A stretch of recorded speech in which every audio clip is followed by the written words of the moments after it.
The Delaware Riverkeeper Network is very concerned about the wealth of pipelines that are cutting a path through our watershed. When a pipeline comes through a watershed, comes through a community, the level of harm is really irreparable and devastating. They cut a path through whatever gets in their way. Forests have to be felled in order to cut a path for these pipeline projects. They literally carve their way through our streams, through our rivers. They cut a path through wetlands. The level of land disturbance is quite immense. Typically right now, pipeline projects are coming through with a 100-foot right-of-way.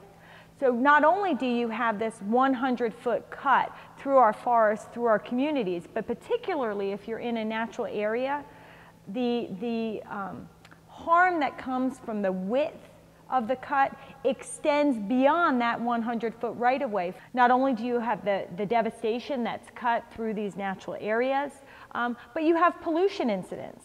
When you have pipeline construction, you have accidents. You have intentional activities, all of which result in a variety of different kinds of harms.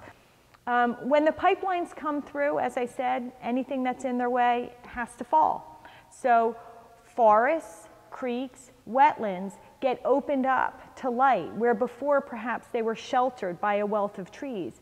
This literally changes the ecological system that you have. It degrades it very often. You're inviting in invasive plants, invasive species that do irreparable harm to our natural areas. But it is not just the natural areas that are getting hit by these pipeline projects. These pipelines are coming through our communities as well. They're coming through people's private backyards. They're cutting through the public park that our local community worked so hard to protect with our taxpayer dollars that we saved up, or the bond that we were willing to invest in. So the devastation of harm that gets cut through every facet of our community. Pipeline projects aren't just about the path for the pipeline, but they bring other infrastructure. For example, compressors, which are very loud and very polluting themselves. Homeowners that find themselves living next to compressor stations really suffer as a result of that proximity to the noise, to the pollution, to the land disturbance. When we want to battle a pipeline project, the best strategy is to get everybody involved. We need to get not just the landowners that have to give permission for the pipeline company to come through, to agree or not agree to allow that pipeline project to cut a path through their private property. But we also have to get other members of the community concerned and involved in speaking out, so that we can get our town officials concerned and involved in speaking out. Very often it's up to our town officials whether or not a public park or public lands are just easily turned over to a pipeline company to cut their devastating path, or whether there's an argument about it, whether or not there's a challenge, whether or not there's an effort to protect our public lands as well as our private lands. We have to remember that when pipelines cut through our community, they're also cutting through other communities, through our neighboring municipalities, through our neighboring counties, very often through our neighboring states. So we need to get as many members of the impacted communities informed and involved in speaking out. We also need to get ourselves educated. We need to learn what is the permitting process that's going to be involved here. What are the approvals from what agencies will this pipeline company have to get in order for this pipeline project to be approved and to go through? And that's part of what our video series is all about. It's going to be about giving you the technical information you need to understand the impacts of pipelines, but also the advocacy and the legal knowledge you need. And so when you watch some of the other parts of this video series, you're going to learn about the role of the Federal Energy Regulatory Commission, the Army Corps of Engineers, the Department of Environmental Protection from whatever state you're in. If you happen to be in the Delaware River watershed, you will learn about and should be investigating the role of the Delaware River Basin Commission in your particular pipeline project. And for each one of these agencies, if they have a level of involvement, there's going to be an approval process. There's going to be a public process that that pipeline company has to go through, and that you and your town are going to want to be involved in, because that is an area where you really have an opportunity to have an impact. Whether that impact is having the agency actually say no to the pipeline project, which should be your ultimate goal, or at least modifying that pipeline project so that the level of devastation it inflicts on your community is not as horrific as it could otherwise be. So it's about getting everybody informed, everybody engaged, everybody involved, and understanding all the process, all the procedural opportunities you have to speak out and get your agency officials to stand with you on the right side of the debate about this pipeline project. Of course, you're also going to want to reach out to your elected officials, not just your town commissioners, supervisors, borough council members, but your state legislators, your federal legislators. They have an important role to play in the public process when it comes to a pipeline. Their letter in opposition or support to a pipeline project can have a very meaningful impact in that decision-making process that happens with the state, federal, and regional agencies. But I think one of the most important things that we have to remember is, why is that pipeline cutting a path through our community, cutting a path through our creeks, cutting a path through our forests? The pipeline's not cutting that path simply because the pipeline company wants to put a pipeline there. The pipeline company is cutting a path because they are trying to service an industry on either end. And so you need to understand what is going to be the source of the gas that's going into that pipeline, or the source of the oil that's going into the pipeline, and who's going to be the end user. Because frankly, in the debate over a pipeline, your target for debate is going to be about whether or not that source should be entitled to that pipeline, and whether or not that end user actually needs the gas or the oil that's coming through that pipeline. That is a big part of the debate. You can't just have a NIMBY approach to a pipeline challenge. Now, I believe, frankly, people need to stand up and fight for their own backyards. I don't think there's anything wrong with a NIMBY approach, frankly, on any issue, because if you're not going to stand up for your own backyard, nobody else is. But what I mean in the context of a pipeline project is your position in opposition to that pipeline project can't just be about protecting your backyard. You can't be taking the position of, well, this pipeline is not okay in my backyard, but it's okay in their backyard. It's not okay in my community or my forest or my public park, but it's okay as long as it's going through that community and their parks and their forests. Because the problem with that strategy is, while you may very well win, in sort of the court of public opinion in your town, you can bet that the members of that other community are fighting just as hard to protect their private properties and their public lands and their creeks and their watersheds and their forests from that very same pipeline project. And you don't want them to be making the argument that it's not okay in their backyard, but it's okay in yours, right? We don't want to have this situation where it's community battling community for where the pipeline gets to be laid. If that's what the debate is, then the pipeline company wins, because they just stand there off in the distance, smiling, tapping their fingers, waiting to find out which community they get to cut through with their pipeline project. It's not a matter in that case of whether or not it's going to be a yes or a no. It's simply a matter of where, and frankly, the pipeline company probably doesn't care that much where. It might cost them a few dollars more, a few dollars less here or there, but they're going to get their pipeline project. So the NIMBY approach to a pipeline battle is not a winning strategy. The strategy really has to be about no pipeline, no compressor, and that we don't need this pipeline because, for example, the shale gas industry that it is seeking to support is not an appropriate source of energy for the future of this country. And the liquefied natural gas facility down along the coast is not an appropriate recipient of the shale gas being drilled at such devastating cost in this country, because they're simply going to take it and ship it overseas and make a boatload of money, but cost income and jobs and economic and ecological environmental values and quality of life values here in this country. And that's simply not an appropriate trade-off.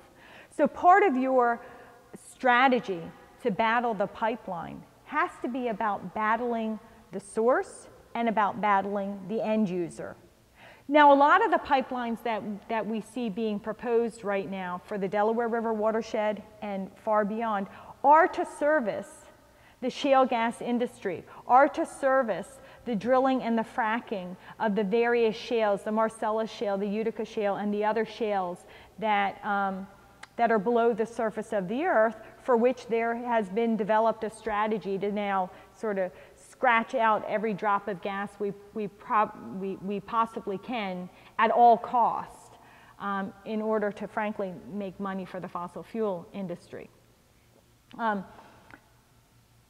So when we are thinking about battling the source, we need to educate ourselves about, for example, in the shale gas industry, what does it mean to allow drilling and fracking in other communities? Is that a wise path forward for our nation or for the world?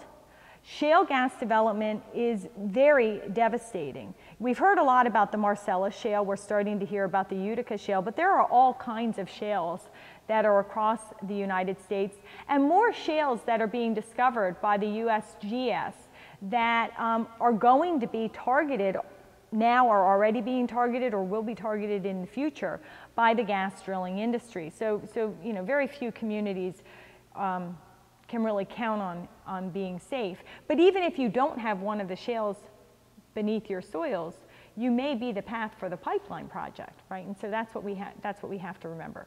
But when it comes to shale gas development, there is a lot of harm. There's a lot of land devastation that takes place.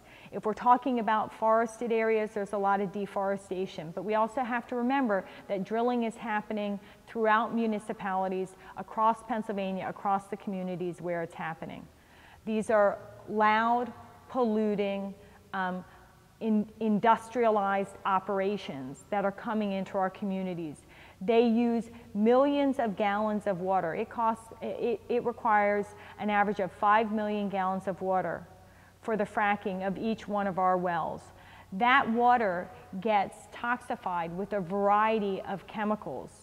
And once it is used in the fracking process, both as the result of the chemicals that are added intentionally by the drilling company, but also the contaminants, the heavy metals, the radioactive materials that get extracted through the geology, the water that has gone through this fracking process is very, very toxic.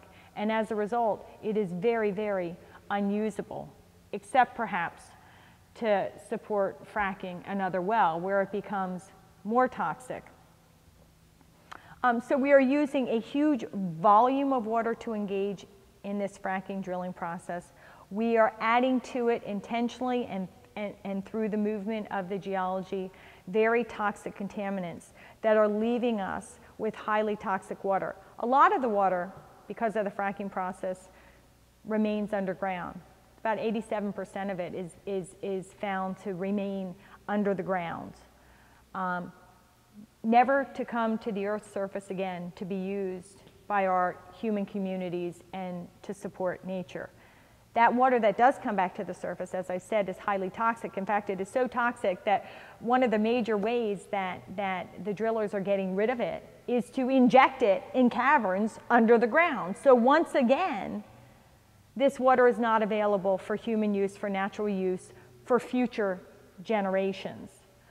There are a lot of pathways, though, that this toxified water, whether it's injected into the ground or it comes back into the surface, can get into our environment and cause damage. There are pathways through the geology.